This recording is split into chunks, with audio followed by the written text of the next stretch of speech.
Hi students. So till now we have already discussed some of the basic general characteristic of amphibians. तो amphibian के case में हमने अभी तक जो कुछ बेसिक जो जनरल कैरेक्टरिस्टिक फीचर्स है एम्फीबियंस के उसके बारे में बात कर रहे थे, तो उसमें हमने काफी कुछ जो है उनके बारे में हमने डिस्कस किया है. So in today's video lecture we'll continue that. So हम उसी के बारे में उनके जो डिफरेंट और जो बाकी के जनरल कैरेक्टरिस्टिक फीचर्स उसके बारे में बात करेंगे. तो आज आगे बढ़ते हैं. Let's move on. So the next point we need to discuss is the nervous system in amphibians. अच्छा, एम्फीबियंस पे नर्वस सिस्टम कैसा होता है? इनके केस में क्या होता है? They have 10 pairs of nerves. So they have in case of the nervous system is it is properly developed and they have 10 pairs of nerves. कितने nerves होते हैं इनके पास? 10 pairs of nerves होते हैं. और नॉर्मली अगर हम ह्यूमन की बात करेंगे तो हमारे पास 12 pairs of cranial nerves होते हैं, लेकिन इनमें आप देखिए दो कम है. इनमें कितने हैं? 10 pairs of nerves होते हैं. सेंस ऑर्गन क्या होते हैं? Yes, sense organs are already developed. Sense organ का मतलब क्या होता है? By which we can sense the environment which is actually surrounding us, which is present surrounding us in our vicinity, like smelling the environment, different types of aroma, different types of smell, chemicals. That is also one type of sense organ that we see. In case of the human being we use the nose in that case. उस तरह से हमारे पास क्या होता है? आंख होता है. तो ये सारे सेंस ऑर्गन, सुनने के जो हम ईयर यूज करते हैं सुनने के लिए, for hearing, that is also one sense organ. So the sense organs are there in case of the amphibians. जैसे क्या क्या होता है इनमें? The eyes are present. इनमें आंख होता है, मतलब ये देख सकते हैं. Then they have middle and internal or inner ear. इसका मतलब क्या है? इनके पास middle ear भी होता है, inner ear या internal ear भी होता है. And the middle ear has only one ear ossicle. Middle ear में कितना ear ossicles होते हैं? जैसे अगर हम यहाँ पे क्यों only कहा, only one क्यों कहा? इसलिए कहा क्योंकि अगर आप देखेंगे इन केस ऑफ ह्यूमन बीइंग या फिर दूसरे जो मैमल्स होते हैं उसमें हम देखते हैं कि जो आपके जो ईयर ऑसिकल्स मतलब क्या होता है? बोन्स होता है. इंसान के केस में हमारे जो मिडिल ईयर है वहां पे 3 बोन्स होते हैं, मैलियस, इंकस एंड स्टेपिस. जब हम पढ़ेंगे ह्यूमन फिजियोलॉजी, जब उस समय हम पढ़ेंगे नर्वस सिस्टम, तो उसमें हम सेंस ऑर्गन में ईयर भी पढ़ेंगे, तब आपको ये सब डिटेल में पता चलेगा. फिर भी आपको ये जानना चाहिए कि हमारे जो कान होते हैं, कान के अंदर जो मिडिल, बेसिकली हम इंसान के केस में कान को 3 हिस्से में डिवाइड कर सकते हैं.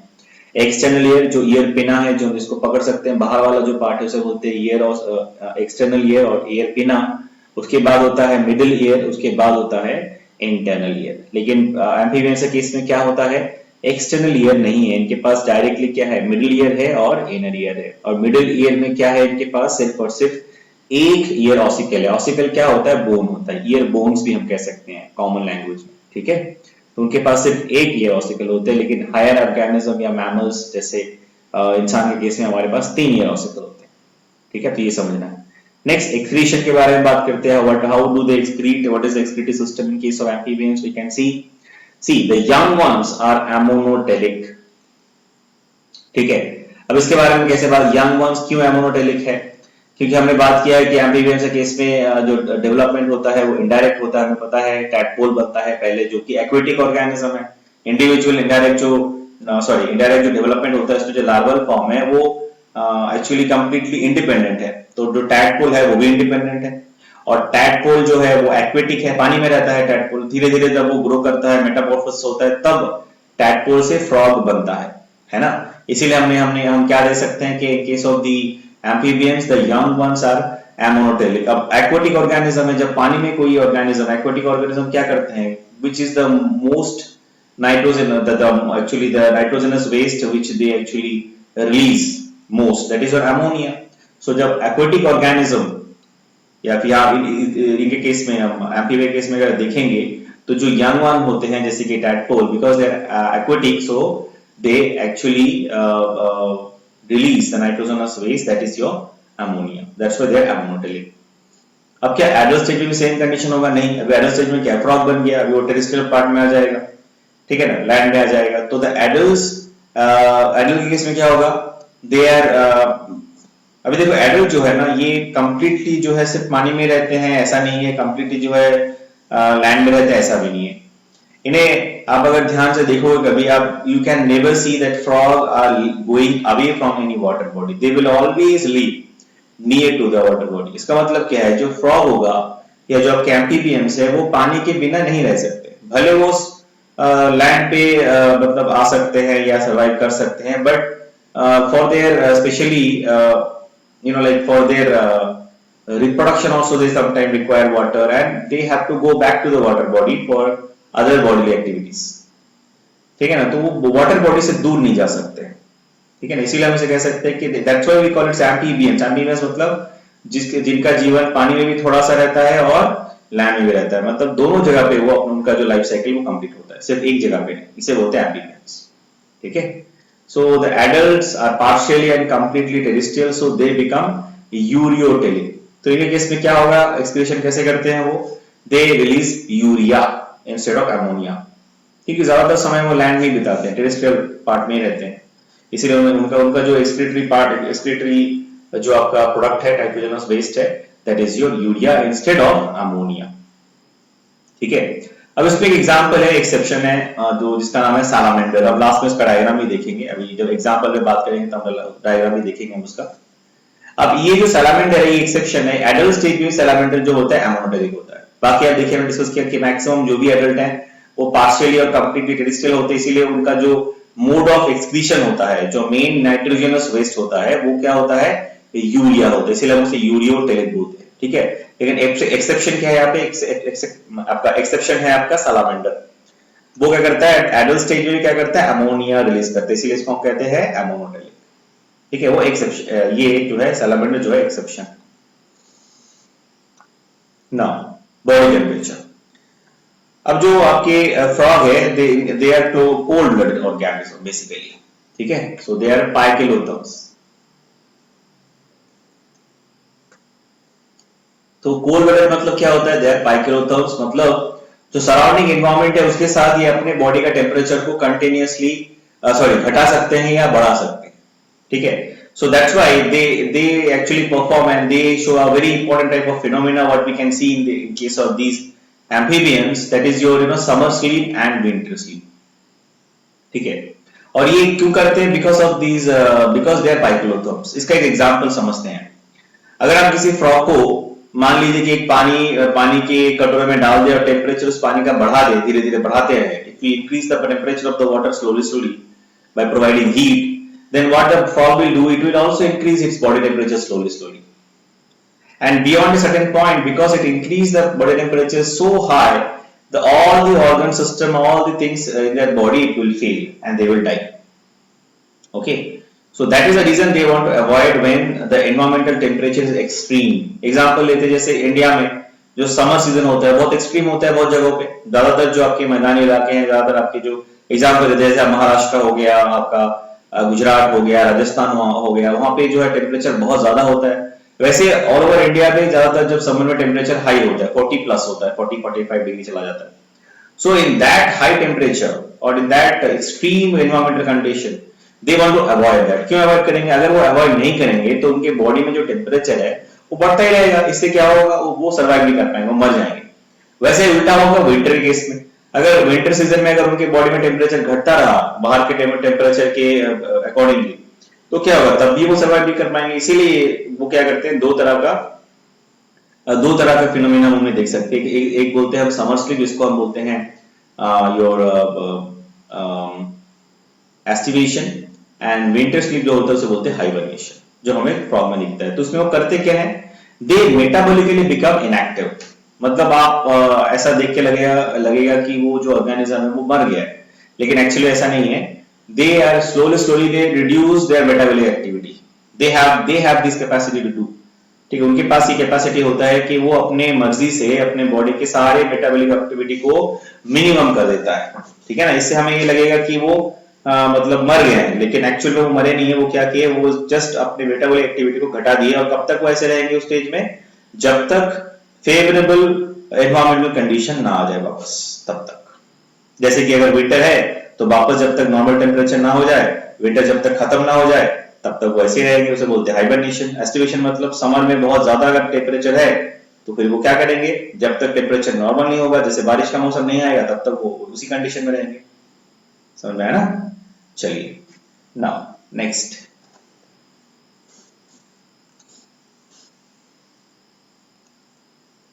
next is reproduction. How do they reproduce? This is very very important. See, in amphibians, the fertilization it can be external or internal. Fertilization के केस में क्या है, external भी हो सकता है, internally भी हो सकता है। तो पहला हम external की बात करते हैं। अगर external fertilization है या मतलब होता है किनके केस में और क्या होता है वो देखते हैं। So in case of external fertilization, the male and female they release the gametes in the water.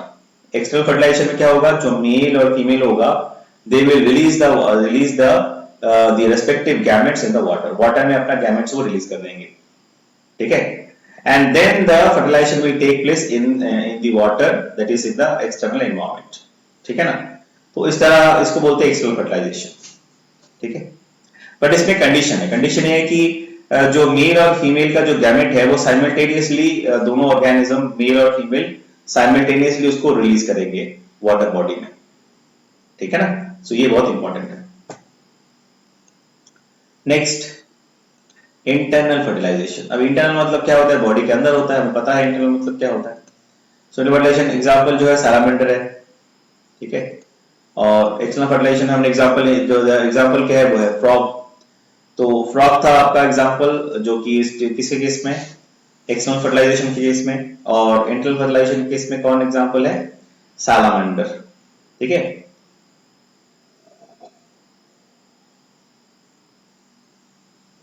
और इसमें क्या है, हमने क्या देखा कि जो इंटरनल फर्टिलाइजेशन है इसमें जो फर्टिलाइजेशन होता है वो एनिमल के बॉडी के अंदर होता है, ठीक है ना।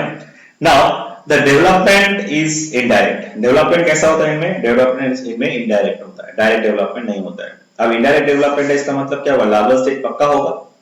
तो इनमें भी आपको जो मोस्ट जो कॉमन लार्वल स्टेज हमें दिखते हैं, ज्यादातर जो हमें दिखते हैं वो दो तरह के। पहला है टैडपोल, जो हम बहुत कॉमनली हमें बहुत बचपन से हम पढ़ रहे हैं, हमें सबको ज्यादातर लोगों को पता है टैडपोल के बारे में, ठीक है। और दूसरा होता है एक्सोलॉन, ठीक है, और एक्सोटल।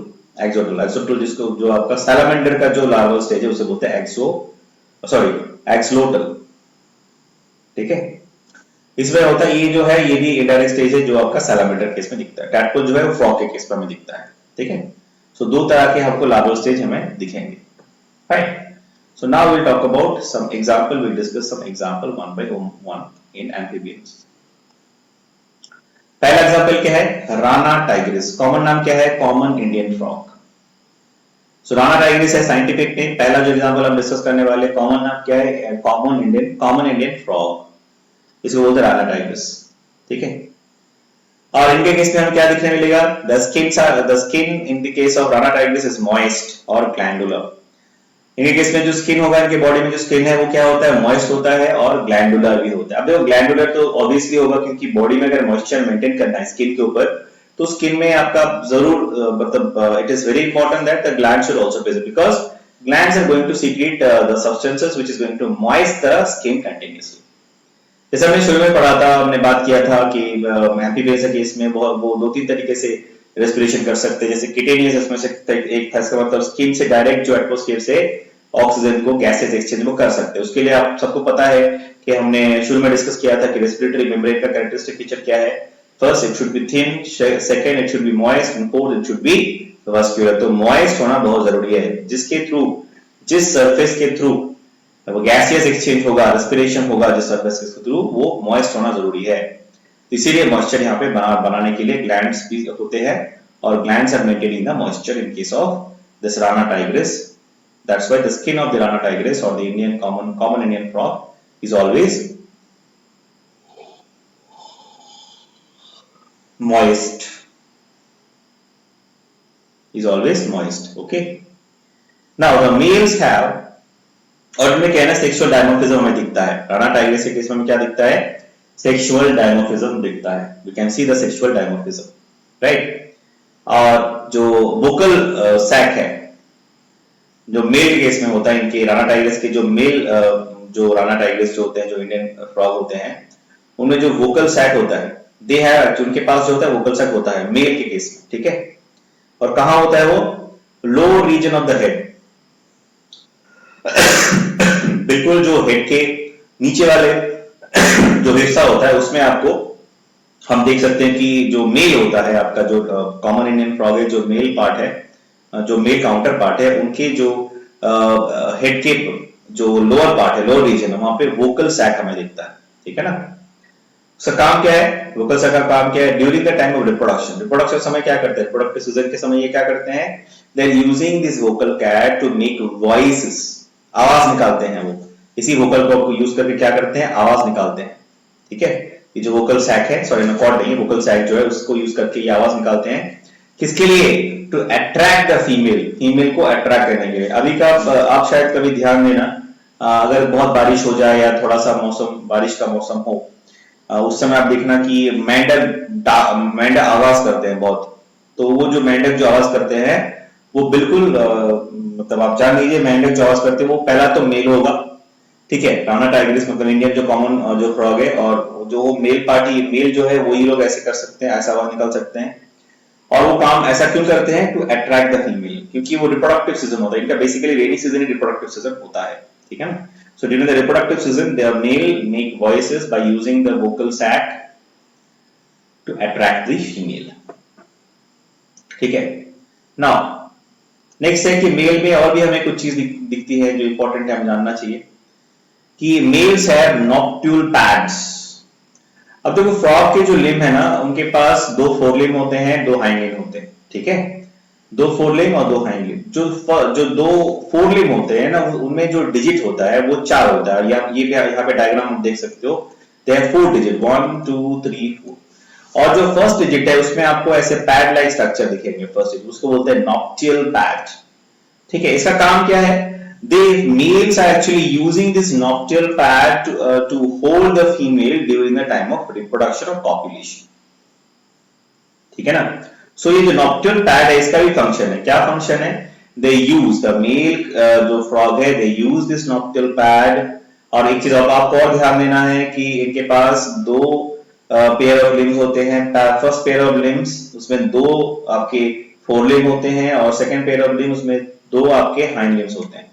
मतलब जैसे हमारे दो हाथ दो पैर हैं, बिल्कुल वैसे ही फ्रॉग के सामने वाला जो है उसे बोलते हैं फोर लिम्ब, पीछे वाले जो पैरों जो आपके लिम्ब होते हैं उसे बोलते हैं hind limb.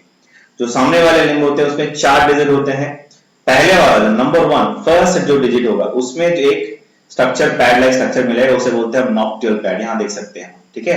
And this pad they have in 2 fore limb, दोनों में होता है। And they use it to hold the female during the time of copulation और during the time of reproduction. ठीक है ना? Now the same point you can see on the screen right now, that in case of the first digit, at the ventral side, these noctual pads are present, which help the male to hold the female during copulation. ठीक है ना? जो मैंने आपको कहा था, same thing. Now next बहुत interesting है। अभी हमने फोर लिम्ब की बात की है, फोर लिम्ब के बारे में बात की है। जो हाइंड लिम्ब होता है उसमें क्या होता है, उसका क्या स्ट्रक्चर है वो भी देखना है। पहला तो है जो हाइंड लिम्ब होता है उनमें जो डिजिट होता है वो 4 की जगह 5 होता है। सबसे पहला डिफरेंस ये समझना है। ठीक है? पहले हमने क्या डिस्कस किया, जो आपका फोर लिम्ब है उसमें नंबर ऑफ डिजिट कितने थे? 4 थे। अब इसमें कितने हैं? 5। गिन लीजिए, 1 2 3 4 5। ठीक है ना? 5 है। और पिछला वाला एक बार देख लेते हैं, यहां गिन लेते हैं, 1 2 3 4 था। ठीक है ना? तो फर्स्ट डिफरेंस ये है। और क्या होगा आप देख सकते हो यहाँ पे, in between the digits there are skin folds which are connected। ठीक है? दोनों आपके जो डिजिट्स है उनके बीच में आपको क्या दिख रहा है? स्किन फोल्ड दिख रहा है ना? which are just look like wave। इसका नाम इसीलिए हम वेव देते हैं। क्या कहते हैं इसे? वेव कहते हैं। ठीक है? the same thing you can see in this point, between the digits are present folds of skin which are called wave, which help them in swimming।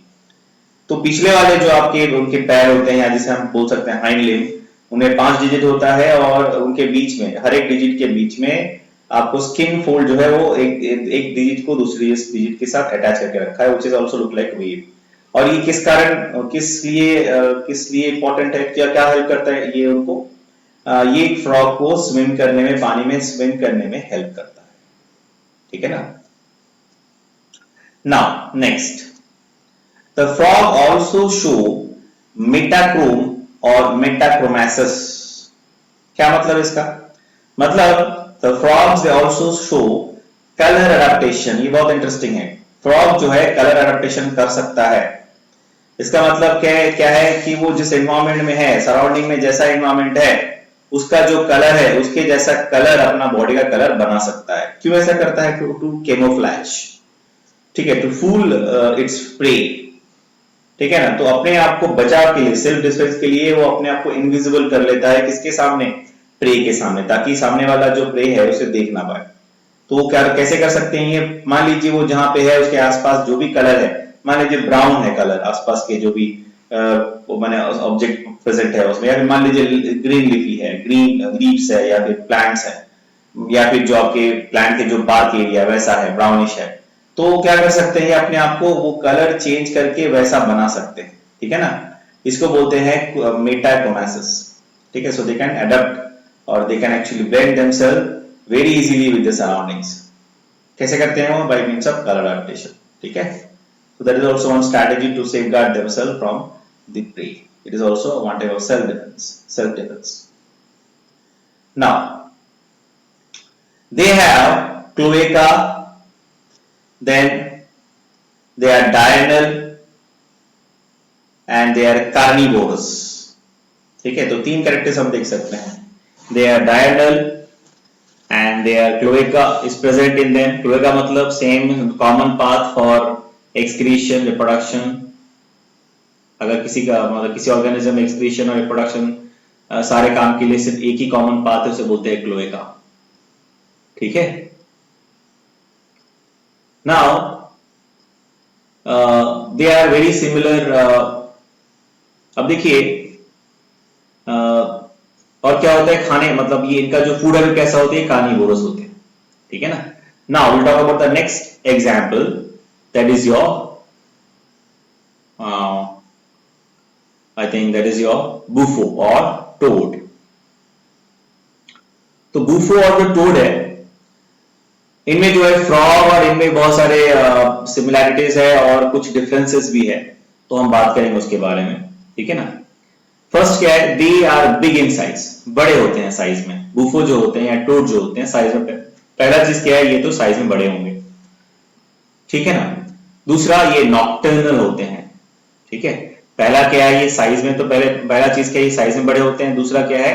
ये नॉक्टर्नल होते हैं। नॉक्टर्नल मतलब रात को जो अपना मतलब जो ज्यादा एक्टिव होते हैं, रात को जो एक्टिव होता है ज्यादा, उसे बोलते हैं नॉक्टर्नल, ठीक है ना। चलिए next, they have a gland just behind the tympanum. इनके पास ग्लैंड होता है बिल्कुल टिम्पैनम के पीछे, ठीक है। ग्लैंड कहां होता है? टिम्पैनम के बिल्कुल पीछे, ठीक है। एंड उस ग्लैंड का नाम क्या है? पैरोटिड और पैरोटॉइड ग्लैंड। क्या ग्लैंड है? उसे बोलते हैं पैरोटॉइड ग्लैंड बोलते हैं, ठीक है।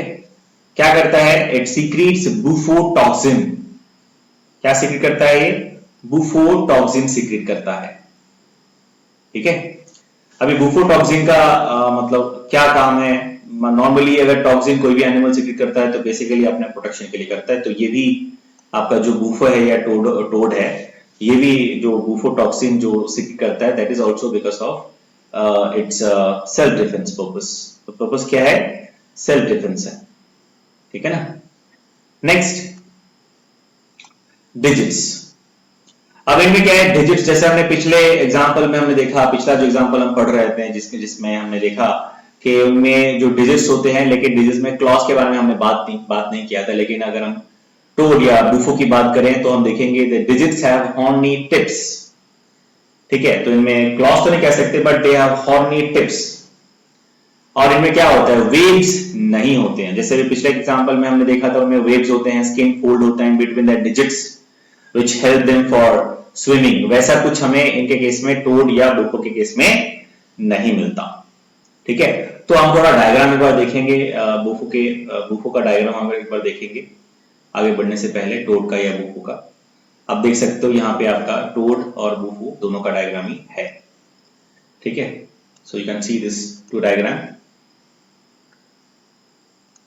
So you can see this diagram, toad and toad और बूफो और आपका जो कॉमन इंडियन फ्रॉग, ठीक है, ये आप देख सकते हो। So they are looking like this. So उनके पैर में यहाँ पे ज्यादा क्लियरली दिख नहीं रहा है, लेकिन क्या है डिफरेंस ये है कि इनके पहले वाले जो हमने डिस्कस किया था इंडियन कॉमन इंडियन फ्रॉग, उनके केस में कोई भी जो आपका स्पाइन लाइक स्ट्रक्चर्स या जो हॉर्नेट टिप लाइक स्ट्रक्चर नहीं होते हैं, उनमें जो आपका कनेक्शन होता है, सॉरी दो डिजिट्स होते हैं उनके बीच में, जो आपके हाइंड लिम्स है उनके डिजिट्स के बीच में स्किन फोल्ड होता है, जो कि स्विमिंग के लिए उनको हेल्प करता है, ठीक है ना। नेक्स्ट नंबर 3, सैलामेंडर, ठीक है, सैलामेंडर के बारे में बात करते हैं। नेक्स्ट एग्जांपल, सैलामेंडर का दूसरा नाम क्या है? दूसरा नाम है टाइगर सैलामेंडर। दूसरा में उसके क्या नाम से बुला सकते हैं? टाइगर सैलामेंडर भी कह सकते हैं। और क्या कह सकते हैं? एम्फायोस्टोमा, क्या नाम है दूसरा और एक नाम? एम्फायोस्टोमा। सैलामेंडर, टाइगर सैलामेंडर और एम्फायोस्टोमा, ठीक है। सो इसके बारे में देखते हैं कि तो कैरेक्टरिस्टिक हमें जानना है। दे आर एमोनोटेलिक, जैसा मैं देखा था, हमने उसमें एक्सेप्शन में बात किया था कि even though they are in adult stage, they are also ammonotelic. जो सैलामेंडर होते हैं अपने एडल्ट स्टेज में भी क्या होते हैं? एमोनोटेलिक ही होते हैं, ठीक है ना। क्या होते हैं ये? एमोनोटेलिक ही होते हैं, अपने एडल्ट स्टेज में भी एमोनोटेलिक होते हैं, ठीक है। So next they have larva. उनके जो जो लार्वा हमें सैलामेंडर केस में दिखता है वो क्या है? एक्सोलोटल, ठीक है। और इनमें हमें क्या दिखता है? इसमें नियोटिनी और पैडोजेनेसिस दिखता है। नियोटिनी और पैडोजेनेसिस क्या होता है? अब देखिए बहुत इंटरेस्टिंग है, बहुत इंपॉर्टेंट है।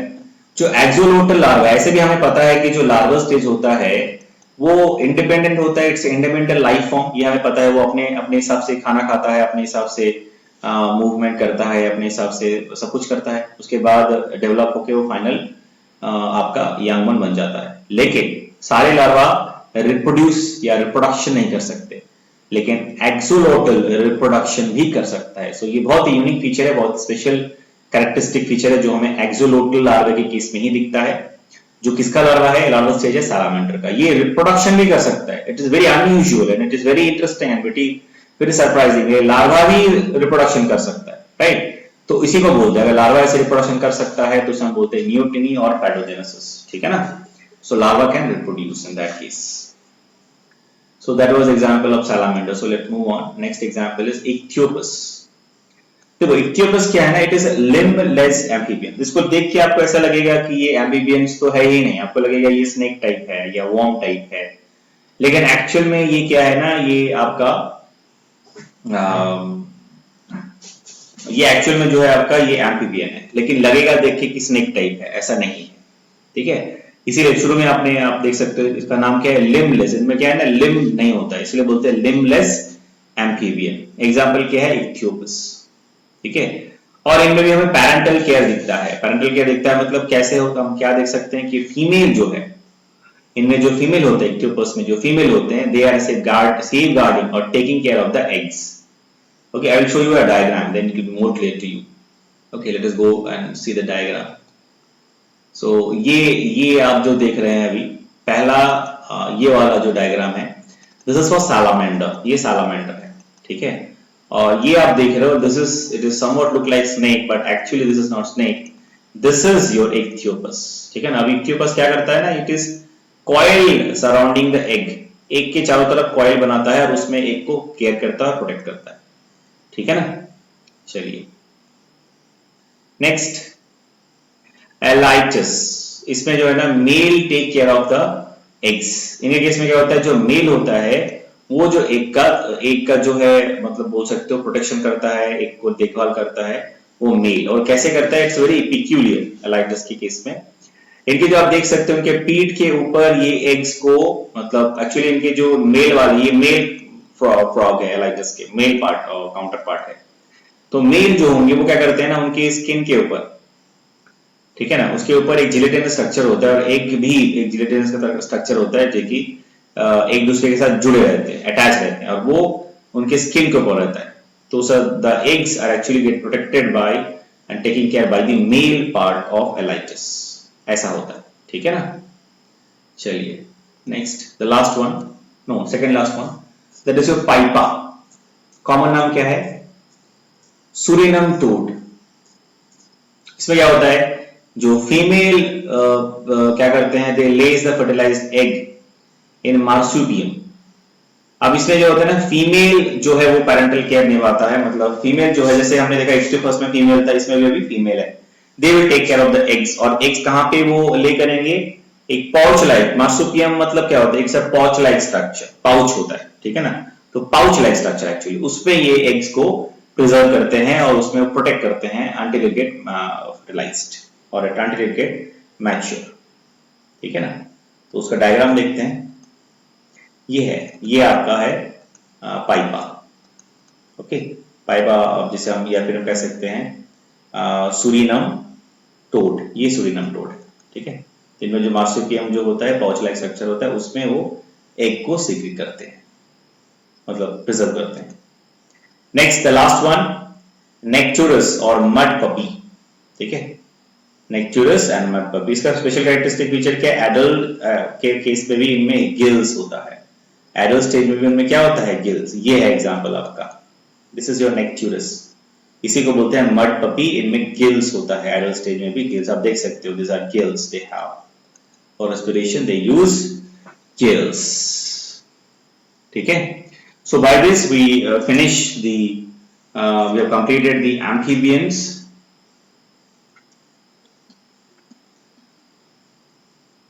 तो इसके साथ हमने अपना amphibians का जो पार्ट है हमने वो खत्म कर दिया है। तो इसके साथ आपका जो amphibians है, जनरल कैरेक्टरिस्टिक फीचर या फिर आपका जो एग्जाम्पल वो हो गया। तो अभी हम बात करेंगे और हम बढ़ेंगे आगे, नेक्स्ट क्लास जो है उसके बारे में बात करेंगे, that is your reptilia. So amphibians हो चुका है, हम बात करेंगे अभी रेप्टाइल्स के बारे में, रेप्टिलिया के बारे में। अब रेप्टाइल्स के मतलब से ही आप समझ रहे हो, आपका पहले भी आप सब लोगों ने आपके पास प्रीवियस नॉलेज तो होगा ही। रेप्टाइल्स का मतलब क्या होता है, रेंगने वाले जीव, ठीक है, जो रेंग के चलते हैं, रेंगने वाले जीव। तो अब ध्यान दोगे तो आपको समझ में आएगा हम किसकी बात कर रहे हैं। जैसे लिजर्ड हो गया, चमेलियन हो गया, टॉर्टोइस हो गया, ठीक है, टर्टल हो गया, क्रोकोडाइल हो गया, घड़ियाल्स हो गया, है ना। तो अगर आप जैसे आप मॉनिटर लिजर्ड हो गया, ठीक है, अगर आप उनमें देखोगे तो भले उनके पास लिम्स है, जैसे आप बोलोगे सर क्रोकोडाइल्स के पास भी तो लिम्स है, 2 पेयर्स ऑफ लिम्स होते हैं, 2 फोर लिम्स होता है, 2 हाइंड लिम्स होता है, लेकिन फिर भी अगर आप ध्यान से देखोगे, अगर आप ऑब्जर्व करोगे तो आप देखिएगा जो अगर क्रोकोडाइल्स है वो प्रॉपरली बहुत अच्छे से मूव नहीं कर सकते, ठीक है ना, ज्यादातर वो रेंगते ही हैं। अगर आप ध्यान से देखोगे, दो दे हैव लिम्स। अगर आप टर्टल को देखोगे या फिर आप टॉर्टोइस को देखोगे, बहुत ही धीरे चलने वाले जीव हैं। क्यों? क्योंकि इनका जो बॉडी वेट है रेशियो है लेग्स के साथ, तो वो बहुत ही मतलब प्रॉपरली डिस्ट्रीब्यूटेड नहीं है, वो बहुत ही हम बोल सकते हैं बैलेंस नहीं है। बॉडी वेट ज्यादा, जैसे क्रोकोडाइल के इसमें देखिए इतना बॉडी में इतना ज्यादा वेट होता है कि वो अपने वीक जो छोटे छोटे लिम्स होते हैं उसको यूज करके बहुत तेज भाग नहीं सकते, बहुत तेज मूव नहीं कर सकते, ठीक है। तो ऐसे जितने भी ऑर्गेनिज्म उसे हम बोलते हैं रेप्टाइल्स, रेंगने वाले जीव। जैसे एग्जांपल और भी हमने, जैसे आपके स्नेक है, it is very interesting. Snake के केस पे तो लिम्स होता ही नहीं है, they have lost their limbs during the course of evolution. इससे क्या है कि वो क्या है ना, विदाउट लिम्स वो मूव करते हैं, ठीक है ना। और आप बोलोगे सर हमने बहुत सारे आपके रेप्टाइल्स देखे हैं कि तो थोड़ा अच्छा तेज मूव कर सकते हैं, वो एक्सेप्शन है। कुछ रेप्टाइल्स हैं कि वो थोड़ा तेज मूव कर सकते हैं, but it is negligible if you compare with the other organism who can move properly, उसके कंपैरिजन में वो नेग्लिजिबल है, ठीक है ना। तो चलिए स्टार्ट करते हैं और डिस्कस करते हैं जो बेसिक जनरल कैरेक्टरिस्टिक फीचर्स हैं आपके रेप्टिलिया के, उसके बारे में हम बात करेंगे। पहला जो रेप्टाइल्स है वो एक्वेटिक भी हो सकता है, टेरेस्ट्रियल भी हो सकता है। जैसे एक्वेटिक मतलब पानी में रहने वाले भी हमें रेप्टाइल्स मिलते हैं, हमें पता है कि रेप्टाइल्स पानी में भी रहते हैं। दूसरा टेरेस्ट्रियल मतलब लैंड में भी रहते हैं। अब कुछ है जो एम्फीबियस टाइप भी होते हैं, पानी के पास रहते हैं, पानी में भी रहते हैं, आपके लैंड में भी रहते हैं। जैसे क्रोकोडाइल ले लो, मॉनिटर लिजर्ड ले लो, ये हमेशा वाटर बॉडी के आसपास ही रहेंगे, पानी से बहुत दूर नहीं जाते हैं ये, ठीक है। इसका मतलब कि इनका जो लाइफ साइकिल है वो पानी में भी होता है और कहां होता है, आपका लैंड में भी होता है, ठीक है। तो इसीलिए जो रेप्टाइल्स है, जैसे सी टर्टल्स है, ठीक है, ये क्या है, समुद्र में रहने वाले जीव हैं, तो ये समुद्र में रहते हैं, लेकिन है क्या, ये रेप्टाइल है। तो रेप्टाइल जो है वो पानी में भी रह सकते हैं, हमें मिलेगा, पानी में भी हमें मिल सकता है, और कहां मिलेगा हमें, जो टेरेस्ट्रियल पार्ट है, लैंड पार्ट है, वहां पे भी मिलेगा। ठीक है। नेक्स्ट क्या है, their skin is actually covered with exoskeleton, ठीक है। इनका जो स्किन होगा ना ये एक्सोस्केलेटन से ढका होता है।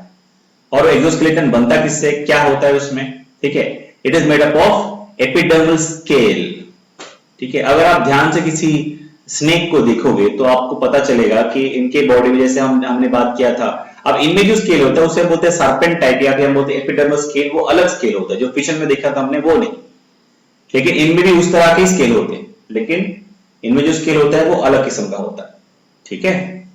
तो जो पहला चीज क्या है, इनके बॉडी में एक्सोस्केलेटन होता है, पहला तो ये है। और वो किससे बनता है, वो बनता है एपिडर्मल स्केल से बनता है, ठीक है। और इनका स्किन कैसा होता है, इनका स्किन मॉइस्ट नहीं होता है, इनका स्किन कैसा होता है, ड्राई होता है। पहला तो क्या होगा, ड्राई होगा। दूसरा क्या है, नॉन ग्लैंडुलर।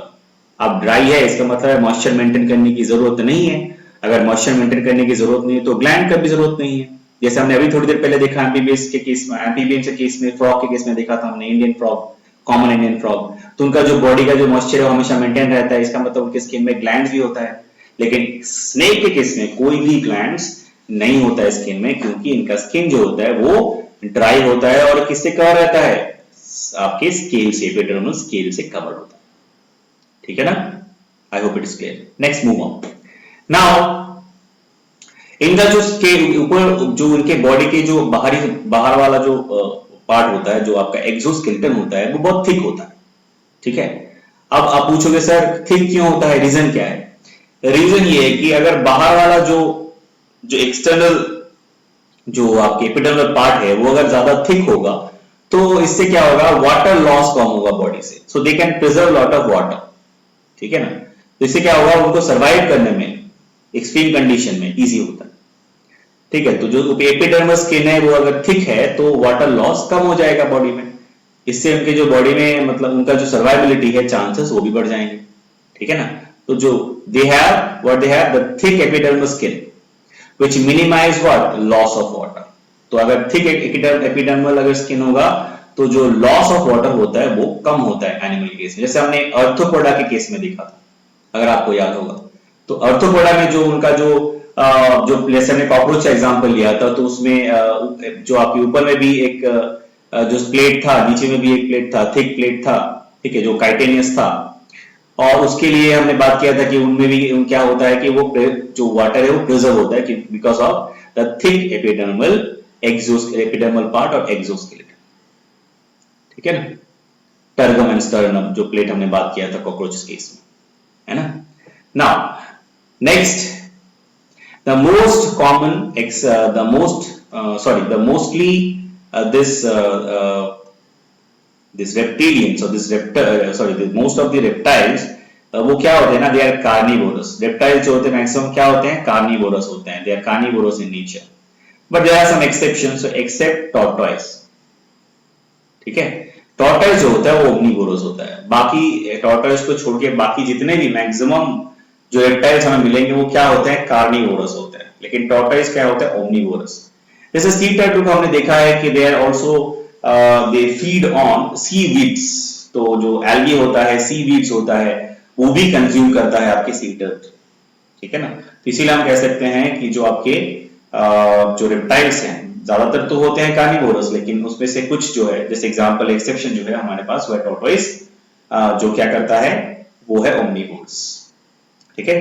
रेस्पिरेटरी सिस्टम के बारे में बात करते हैं। रेस्पिरेटरी सिस्टम इज पल्मोनरी, यहाँ पे थोड़ा सा स्पेलिंग मिस्टेक है, you please correct it, this is, it should be P, this is not pulmonary, this is pulmonary, P-U-L, pulmonary, ठीक है ना।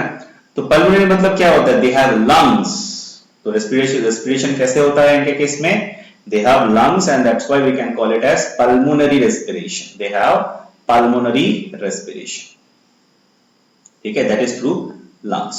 Next, अगर हम सर्कुलेशन की बात करेंगे या हम बात करेंगे हार्ट के स्ट्रक्चर के बारे में, तो हार्ट कैसा होता है, पहले भी हमने काफी बार बताया है कि हार्ट इज 3.5 चेंबर। तो आज इसको थोड़ा समझेंगे कि 3.5 चेंबर का मतलब क्या होता है, ठीक है। हम जब ये ह्यूमन फिजियोलॉजी में जब बॉडी फ्लूइड्स एंड सर्कुलेशन पढ़ेंगे तो वहां पे भी हम कंपैरिजन करेंगे all the different types of animals heart, जैसे फिश का, फिर एम्फीबियंस का, रेप्टाइल्स का, बर्ड्स का, मैमल्स का, सबके हार्ट में क्या डिफरेंस है हम देखेंगे। तो आज हम बात करेंगे रेप्टाइल्स के बारे में, थोड़ा समझ लेते हैं। देखिए पहला तो है कि इनके पास दो ऑरिकल्स होते हैं, आप देख सकते हो, this is one auricle, this is another auricle, ठीक है। So this is left auricle and this is right auricle, ठीक है। अब उनके पास जो वेंट्रिकल होता है वो सिर्फ एक होता है। एक क्यों हमने कहा, क्योंकि इनके पास जो आप 3.5 क्यों कहते हैं, मान लीजिए क्योंकि ये एक हो गया, इनके पास चेंबर पहला ऑरिकल दो है तो दो चेंबर हो गया, और जो आपका वेंट्रिकल है वो तीसरा चेंबर तो तीन चेंबर हो गया। तो आप बोलोगे सर फिर 3.5 क्यों बोलते हैं, इसलिए बोलते हैं कि अगर आप ध्यान से देखोगे, देखिए यहां पे marking here, so the ventricle it is not divided completely. देखिए वेंट्रिकल जो डिवीजन तो स्टार्ट हुआ है लेकिन वो कंप्लीट नहीं है। कंप्लीट मतलब डिवीजन जो आप नॉर्मल हार्ट में हम देखते हैं कि वेंट्रिकल भी ऐसा डिवाइड होता है, कंप्लीटली सेपरेट होता है, इससे क्या मिक्सिंग ऑफ ब्लड हमें नहीं मिलेगा।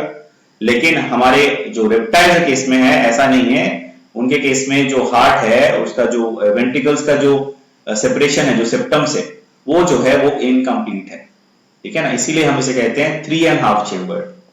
इससे क्या होगा, इससे ये होगा कि जो ब्लड जो मिक्सिंग है वो होगा।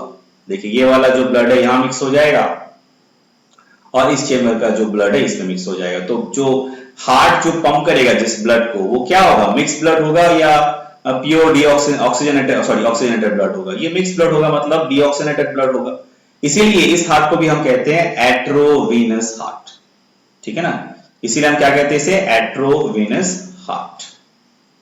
अब देखो रेप्टाइल के केस में ना नॉर्मली जितने भी सारे रेप्टाइल्स है उसमें क्या मैंने कहा, उनमें सब जो हार्ट होता है उसका जो स्ट्रक्चर है that is 3.5 chambered except crocodile. Crocodile जो है वो एक्सेप्शन है, उसके केस में जो आपका हार्ट है वो 3.5 चेंबर नहीं है, उसमें कंप्लीट सेपरेशन होके 4 चेंबर है जैसे कि मैमल्स में या हायर एनिमल्स में दिखते हैं, ठीक है ना। तो वो एक्सेप्शन है, वो आपको याद रखना पड़ेगा। क्रोकोडाइल में जो हार्ट होता है वो 4 चेंबर होता है, except crocodile all the reptiles they have 3.5 chambered heart. I hope it is clear. Let's move on. Yeah. Now अब देखो ये जो है आपका जो reptiles है ये क्या करेगा, they also show double circulation. क्या circulation शो करते हैं, they show double circulation but it is incomplete, ठीक है, इनकम्प्लीट नहीं, ये सर्कुलेशन जो है कंप्लीट नहीं क्योंकि सेपरेशन ही प्रॉपर नहीं है हार्ट में, है ना। अब आरबीसी कैसा होता है, आरबीसीज आर न्यूक्लिएटेड। आरबीसी हम क्या देखेंगे इनमें, न्यूक्लिएटेड आरबीसी होता है, ठीक है। और रेप्टाइल्स में हमें नेक्स्ट कैरेक्टरिस्टिक फीचर क्या है रेप्टाइल्स का, हेपेटिक पोर्टल सिस्टम जो होता है वो बहुत प्रॉपर्ली डेवलप होता है, किनके केस में, रेप्टाइल्स के केस में। बट रीनल पोर्टल सिस्टम जो है वो प्रॉपर्ली डेवलप्ड नहीं होता है, इट इज पुअरली डेवलप्ड और रिड्यूस्ड, ठीक है। तो पोर्टल सिस्टम के बारे में अभी हम ज्यादा डिस्कस इसलिए नहीं करेंगे क्योंकि पोर्टल सिस्टम के बारे में हमें अच्छे से पढ़ना है और पोर्टल सिस्टम समझने से पहले हमें सर्कुलेशन के बारे में पढ़ाई करना है। तो जब चैप्टर आपका जब स्टार्ट होगा सर्कुलेटरी सिस्टम, उसमें हम डिटेल में देखेंगे। तो आप अभी, मैं उस दिन भी इसके पहले भी एक क्लास में हेपेटिक पोर्टल सिस्टम के बारे में बताया था थोड़ा, तो उतना ही आपको जानना है अभी। तो आप बस अपना ये आपको जानना है कि हेपेटिक पोर्टल सिस्टम जो होता है वो बहुत अच्छे से डेवलप होता है किनके केस में, रेप्टाइल केस में। और क्या नहीं होता डेवलप ठीक से कौन सा वाला सिस्टम नहीं होता है, आपका रीनल पोर्टल सिस्टम, ठीक है।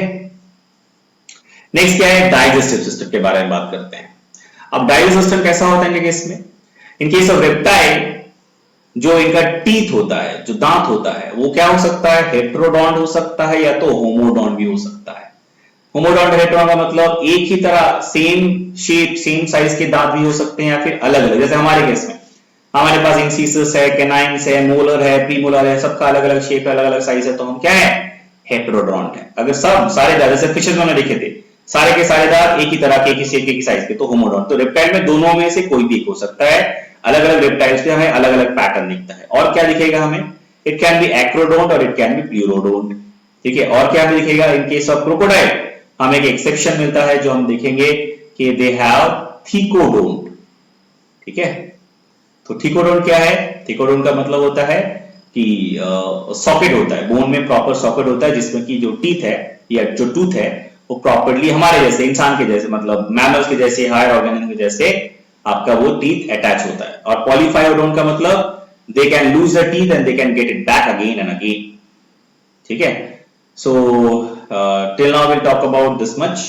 So in the next lecture we'll continue the chapter or the topic, recent topic. So till then take care.